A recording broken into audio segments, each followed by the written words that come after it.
1, 2, 3. What, Wyatt? Come on this way, guys. I like you. Okay, here. That's okay. I took a whole one. You want my one? Hold him close. Yeah. I would love that. Yeah. Okay.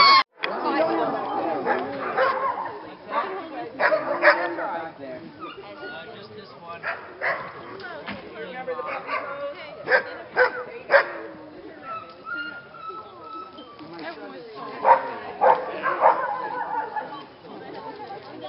I'm telling you, the bush people that are raising dogs doesn't look like this. And everybody, when we're done with our puppy time, what we are going to be doing is sitting on these benches over here, so you're welcome to have a seat. Very happy to have you with Husky Homestead. No problem. You guys can walk in front of me, around me. Just don't approach the adult dogs. I got a hunch for many of you, the dogs we have to share with you today will not be quite as big as some of you thought they were going to be. I bet they don't have as much fur as you maybe thought they were going to have. They're generally friendlier than our guests are expecting. But we realize now that after years of sharing our home and dogs with people from around the world, that many of you got what you know about sled dogs from experts like Walt Disney or Jack London. However entertaining, it's not very authentic. It's not a modern day mushy, and we're going to introduce you to some of the finest sled dogs in the world. I got the race record to prove it too. We have divided your visit with us today into two parts. The first half of today's presentation, Drew's going to explain to you a little bit about who the dogs are. Drew has been in Alaska off and on for many, many years, and he's also climbed Mount McKinley, something I have always dreamed of doing, and I long for the day I get to see the view that he saw from the top. I think he may be longing to run the Iditarod like I did a few times, so we're both very anxious to share our knowledge with each other. Today, Drew's going to explain to you how we name the dogs, and what you're about to see is we hook up a team of dogs, go for an exercise run. By the time those dogs get back, things will be much quieter. And we're going to invite you inside the theater where the second half of today's program I'm going to take over. I'd like to go over a day in the life of the famous Iditarod sled dog race with you. I've been in the event 26 times. I'll be signing up for my 27th Iditarod in about 5 weeks from today. And I'm going to do my best to explain to you why anybody would go 1,100 miles on a dog sled once, much less 27 years in a row. I'll also give you an idea of what it's like to raise a family of beautiful girls in rural Alaska without running water or public power. Maybe that's why they don't live here anymore. We have a very full afternoon planned for you. I'm going to ask that you hold your questions until the very end of the program. Our restrooms are located down the porch in the hallway to the left of the double doors. I think that's all. I'll turn this over to Drew, and look forward to seeing you all in about 20 minutes.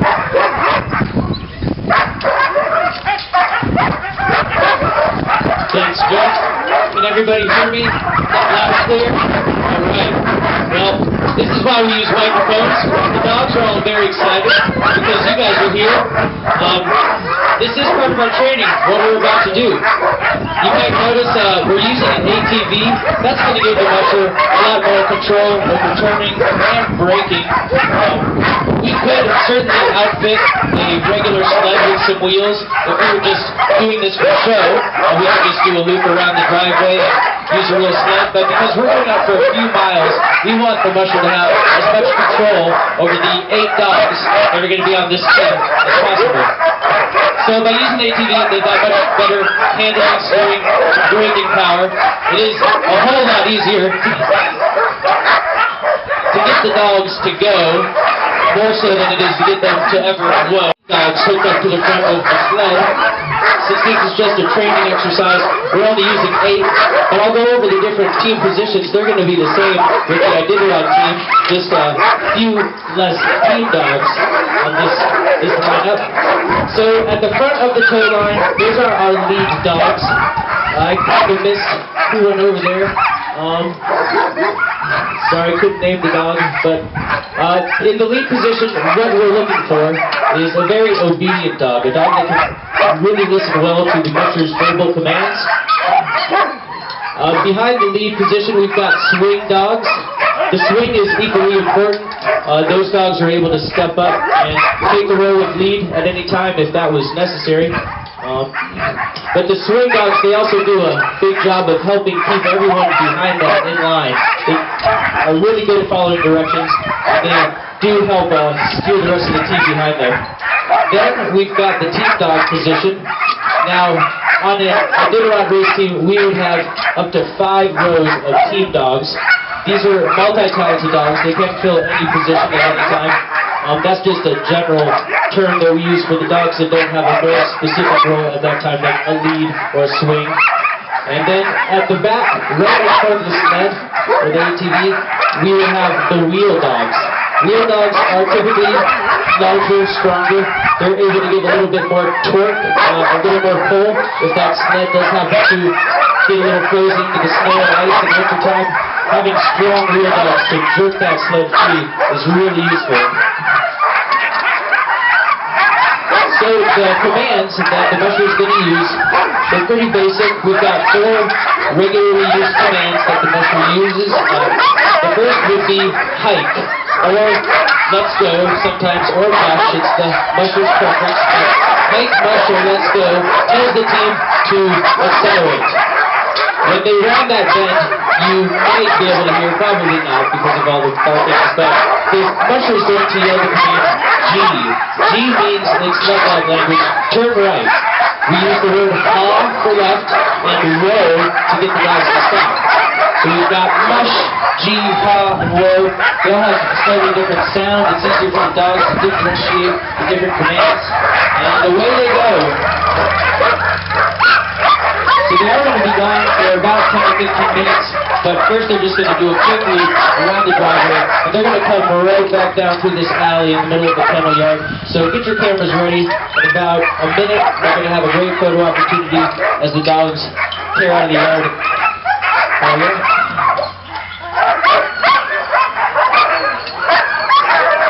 And we've got the commands, went over the positions, why we use the ATV in summertime.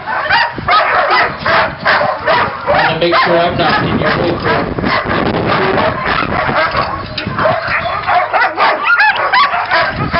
Now the reason the dogs are all barking and yapping still is because they haven't given up hope that they might get to join this training run. These dogs are bred to run and play a sled. It's really all they ever want to do. So some of these dogs still think they might get a turn to go this time. But once these dogs on the team are out of the yard, you're going to hear something pretty amazing. For the next few seconds, everyone just listen. Spending almost all their time in our giant playpen over there, which we call the Puppy Homestead.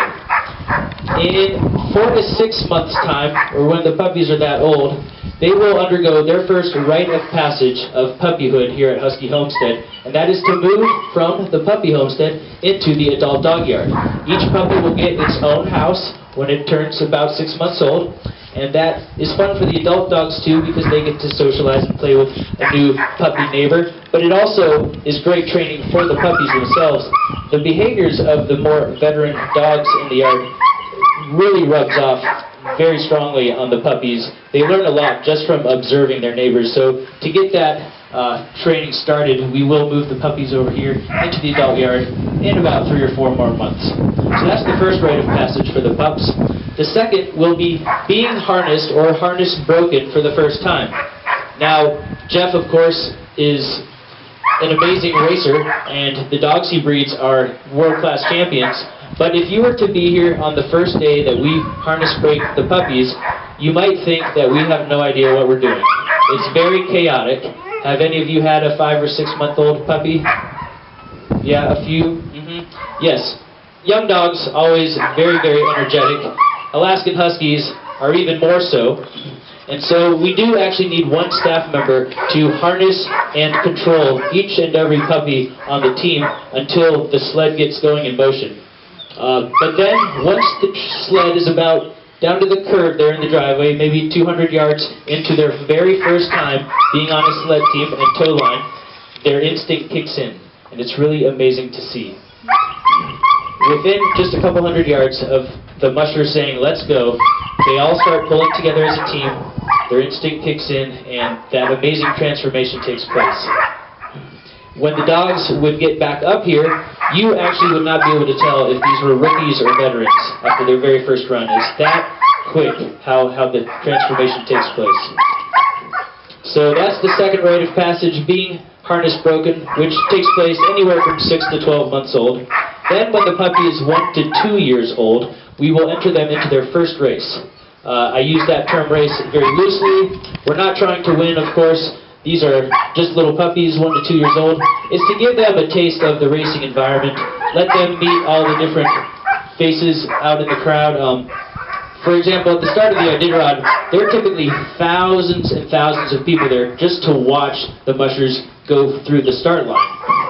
There are veterinarians that these dogs are going to encounter at every checkpoint along the Iditarod.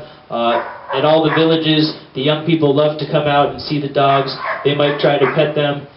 So these dogs are going to meet a lot of people in their lifetime, and by taking them out on a non-competitive first race, it really does help the dogs to become even more socialized for their future racing career. When the dogs are 2 to 3, that's when we will finally give them a final grade and how they've done in their training.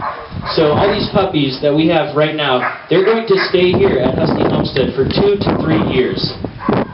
We won't make any final decision about whether they're top dogs good enough to be on Jeff's Iditarod race team until they're that old.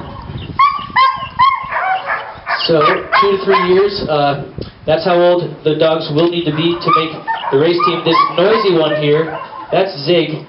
Tim, if you don't mind, maybe grab Zig or Dietz, walk him around the audience. Dietz is the guy with the orange bandana over there on top of his house. He's one of the oldest dogs in the yard. He is retired. He's 13 years old. I think Dietz is going to come through, unless no, Tim's going for Zig. Zig, I did want to talk about anyway. She doesn't look like the other dogs. I realize that. She's actually 3 30-seconds German short hair. And those physical traits really came out in her. But Zig is a very special dog. She's one of Jeff's all-stars, and she actually holds the record for being the youngest dog to ever make Jeff's Iditarod race team. She made his team when she was only 1.5 years. So that is an exception to that 2 to 3 year old rule. But Zig's a very special dog. Before she comes through the crowd, that's what Tim's waiting for me to go over a quick rule.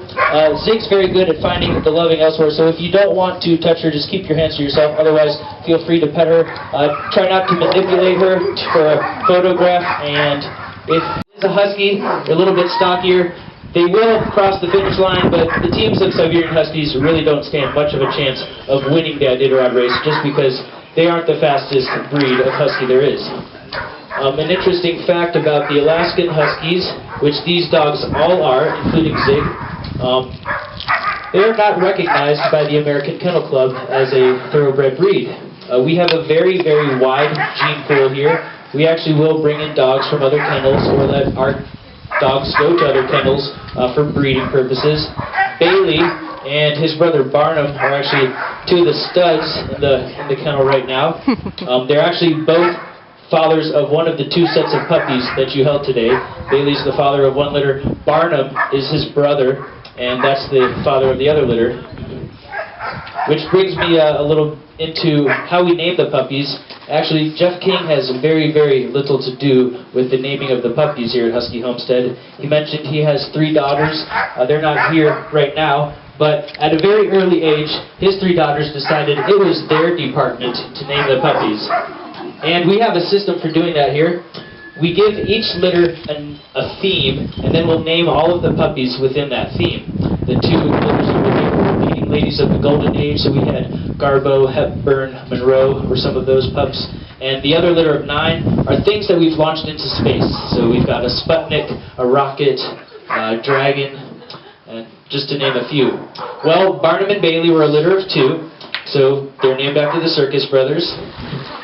When Jeff's daughters were younger, of course, there were lots of storybook characters and Disney characters running around the yard. Who was it? we had one litter of 2, which were named Chip and Dale. Dale had a litter of 2 herself, and they became Curious and George. So those were some of the examples of the puppies' names earlier in the 3 girls' lives. As they grew up, the themes changed into things they might have been studying at school, things like that. One litter of 3 was named after the girls' 3 favorite breakfast meats: bacon, ham, and sausage. A few years later, Jeff's middle daughter became a vegetarian, and so we had another litter of 3, which became known as Sprout, Veggie, and Hummus. Who else do we have here? Kroner is part of our foreign currency litter. He's got brothers and sisters named Guilder, Peso, and Euro. And Burglar here is part of our crimes and misdemeanors litter. That's his brother Suspect. We've also got a Klepto, a Pyro, and a Felon out there. Let's see. We once had a perfect-sized litter of 3 males and 3 females. They became known as Ross, Joey, Chandler, Monica, Rachel, and Phoebe from the television show Friends. That's actually when Jeff did put his foot down for a moment, and he said, if you girls are going to name a litter of puppies after your favorite TV show, I want a litter of puppies named after my favorite TV show. Well, see if you can guess the TV show. I'm sure most of you can, based on these names. We had Radar, Klinger, Tracker, Hawkeye, and Hot Lips. That was one litter that Jeff got to name. Well, Jeff learned his lesson. That backfired a little bit because the all-star of that litter became none other than Hot Lips. So, yes, Jeff was really racing down the Iditarod Trail, going from checkpoint to checkpoint, shouting out, "Let's go Hot Lips! Whoa, Hot Lips!" And a lot of the other mushers did get to tease him for that. So after that, Jeff did kind of give up the naming back to his daughters, with the exception of one special litter. We've got Crosby, Stills, Nash, and Young here today. So, did Zig's back? Okay. Let's see. So, back to the Alaskan Husky. There are some very specific characteristics that might not all be visible at first glance, but these are all Alaskan Huskies, whether they look the same or not. One common characteristic is their very social nature. All these dogs are very, very friendly. Another characteristic is their instinct to run and pull. That's actually what makes a husky a husky. So I know that lots of dogs like to run and pull. You might have a poodle or a lab or a chihuahua even at home. If they like to pull, they might be a little bit part husky. So socialization, or being very social is one characteristic. Having that instinct to run and pull is another. And now we can get into some of the physical traits.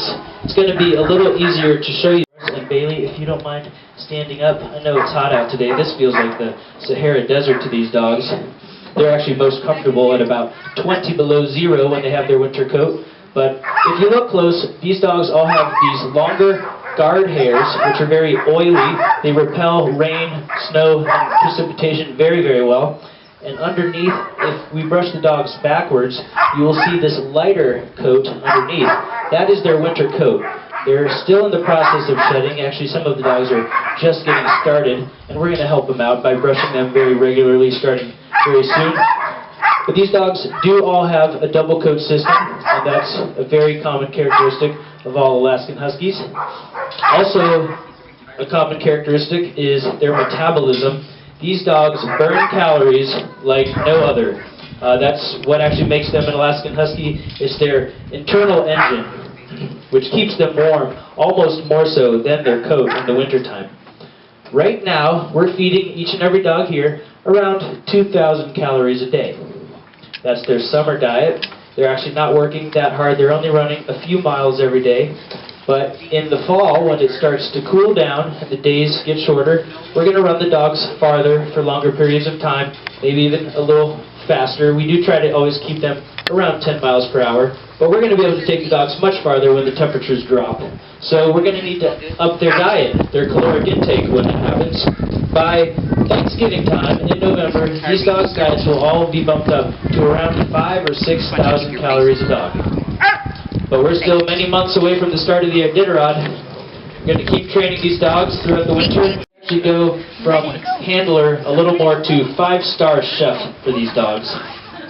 They do eat mostly a wet kibble, which is specially designed for sled dogs, very high protein, very high fat content and protein content. We will supplement the meal with electrolytes and other supplements, oils, fats. We use chicken lard. If you've ever opened a can of Campbell's soup, you see those little yellow blobs floating on top. That's actually sled dog jet fuel. We feed that to them by the scoop. Comes in big buckets, looks like butter, but that's a large part of their diet as well. And then we will add as many proteins that we can get, both sourced from the lower 48 and from Alaska. Alaska is known for lots of different varieties of salmon, of course. Dogs will eat a lot of salmon in winter. Moose, caribou, sheep, if we can attain it from any neighbors or local hunters. We'll also bring in beef and other products from the lower 48. So these dogs do eat a very high protein diet, and it really is a job to cook for all these dogs every day. They will eat 3 or 4 times a day in the winter time to get calories. And since these dogs are on average about 50 pounds, Vespa here, oh no, sorry, that's Chanel, we switched them around. Chanel's about 45 pounds. Barnum is our biggest dog. He just weighed in the other day at 84 pounds. But on average, they're around 50 pounds. So a 50-pound dog eating 10,000 calories would be like me eating about 25 or 30,000 calories a day. We've heard some of the people last week say that sounds a lot like the cruise ship diet. Well, I bet most people on the cruise ship don't go out and run 100 miles after they hit that buffet, do they? Well, these dogs do. So, let's see. Males and females, we talk about that sometimes here. We do have a pretty even mix here in the kennel right now. There's about 40% females, 60% males. And when it comes to racing time, Jeff really has no prejudice one over the other. He'll certainly put a female or a male on any position on any given day. However, there is one factor that would change Jeff's mind. So we've got Bailey here, a large male, one of our studs, next to Chanel. Chanel's a cute little girl, and the one big difference that these two dogs could encounter on the trail is that statistically Bailey is virtually, it's going to be impossible for him to go into heat on the race trail. However, Chanel could very well go into heat. And that's actually happened to Jeff one time in a very recent race. He was less than 100 miles from the finish line, up in Nome, and he had a young female in the lead position on his team. That female was Cannon. She was actually part of our camera litter with Nikon, Pentax, Fuji, and Kodak. Cannon was a great lead dog, and she was doing everything right that day. It just so happened that she went into heat about 100 miles from the finish line. Now, Jeff isn't just known for his all-star record of winning the race so many times, but he's also very, very innovative. He came up with these designs, which we're going to demonstrate a few, like the puppy wheel over there, the giant hamster wheel. These are all inventions first seen here at Husky Homestead and no place else. Well, Jeff, being as innovative as he is, thought, okay, I can this female in heat. If I put her in front, maybe the boys will just chase her to the finish line, and we'll set a new record time for the Iditarod. Well, he tried it, and it worked for a mile or two, but then Cannon did actually become more interested in the boys behind her, and she kept turning around. So in the next checkpoint, Jeff had to send Cannon home. And he'll tell you more about how that works inside. It's very common. We've got veterinarians at all the checkpoints and volunteer pilots to get any dogs, whether they're injured or not, off the trail if we need to do that. So you never know what's going to happen out there on the trail, but we do not differentiate between the males and the females when it comes to putting them